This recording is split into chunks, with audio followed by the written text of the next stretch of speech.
video ini saya akan menjelaskan mengenai dinamika dan tantangan Pancasila dalam arus sejarah bangsa Indonesia. Ada 5 pokok materi yang akan dibahas, yakni yang pertama, pra-proklamasi, yang kedua masa awal kemerdekaan, yang ketiga zaman Orde Lama, yang keempat Orde Baru, dan yang terakhir Orde Reformasi. Sebelum itu, kita perlu mengetahui terlebih dahulu pengertian Pancasila. Jadi, Pancasila merupakan sebuah dasar falsafah negara kesatuan Republik Indonesia dan menjadi dasar serta ideologi negara yang menjadi pandangan hidup bangsa Indonesia sebagai kekuatan untuk persatuan dan kesatuan dan menjadi bagian dari pertahanan bangsa dan negara.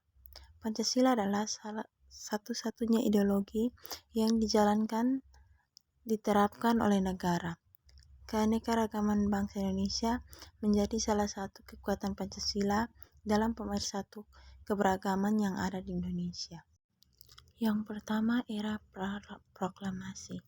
Ketua BPUPKI Dr. Rajiman Widyadiningrat meminta kepada sidang untuk mengemukakan dasar negara Indonesia jika pada tanggal 29 Mei 1945. Begitu lamanya penjajahan di bumi pertiwi menyebabkan bangsa Indonesia hilang arah dalam menentukan dasar negaranya. Atas permintaan itulah figur-figur negarawan bangsa Indonesia berpikir keras untuk menemukan kembali jati diri bangsanya.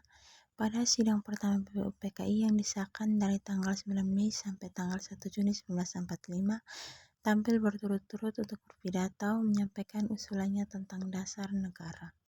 Ada beberapa hal yang terjadi sebelum proklamasi dibentuknya BPUPKI dan PPKI, yakni yang pertama, pengeboman Hiroshima dan Nagasaki.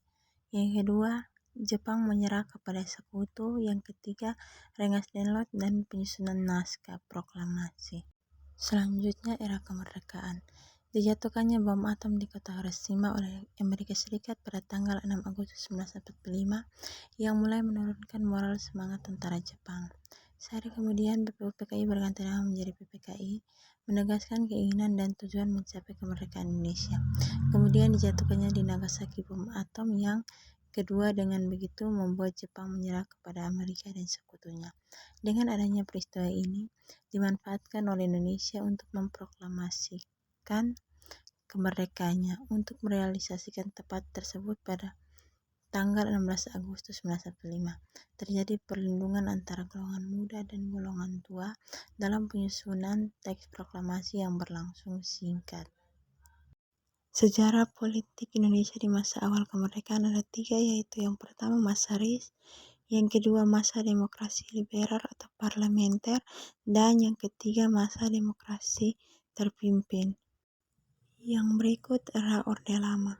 Masa Orde Lama terjadi selama 20 tahun lamanya, dimulai sejak proklamasi kemerdekaan Indonesia pada tahun 1945 hingga berakhir di tahun 1966. Orde Lama terjadi pada 3 periode berbeda, yaitu periode 1945 sampai 1950, periode 1950 sampai 1959, serta periode 1959 sampai 1966. Pada masa Orde Lama terdapat 2 pandangan besar terhadap dasar negara yang berpengaruh terhadap munculnya dekret presiden. Pandangan tersebut yaitu mereka yang memenuhi anjuran presiden atau pemerintah untuk kembali ke Undang-Undang Dasar 1945. Atas kejadian tersebut menyebabkan Presiden Soekarno turun tangan dengan sebuah dekret presiden yang disetujui oleh kabinet pada tanggal 3 Juni 1959. Masa Orde Lama dibagi menjadi 3, yaitu yang pertama, perjuangan mempertahankan kemerdekaan 1945 sampai 1949.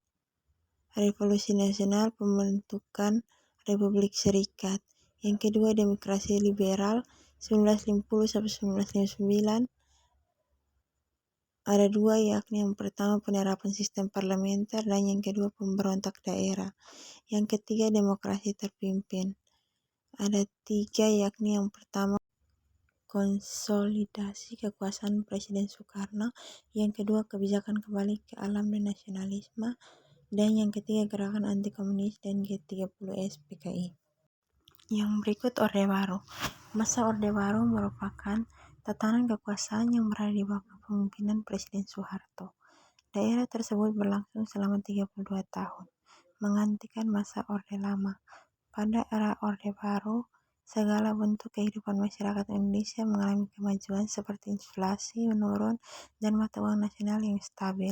Awalnya masa ini untuk menata kembali kehidupan masyarakat bangsa dan bernegara berdasarkan Pancasila dan Undang-Undang Dasar 1945, namun pemerintah tersebut dinilai tidak konsisten dalam melaksanakan cita-cita awal Orde Baru selama 32 tahun memimpin.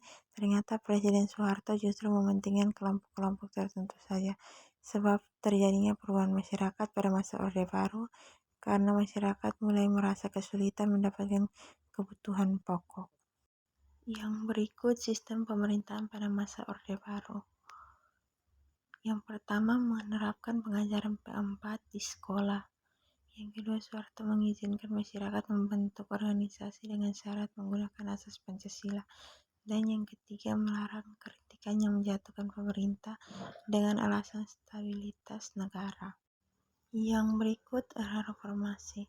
Gerakan reformasi terdapat di atas tuntutan rakyat kepada pemerintah. Ketidakadilan terjadi di berbagai bidang seperti politik, hukum, dan ekonomi. Reformasi merupakan suatu perubahan tatanan kehidupan lama dengan kehidupan baru dan secara hukum menuju ke arah yang baik.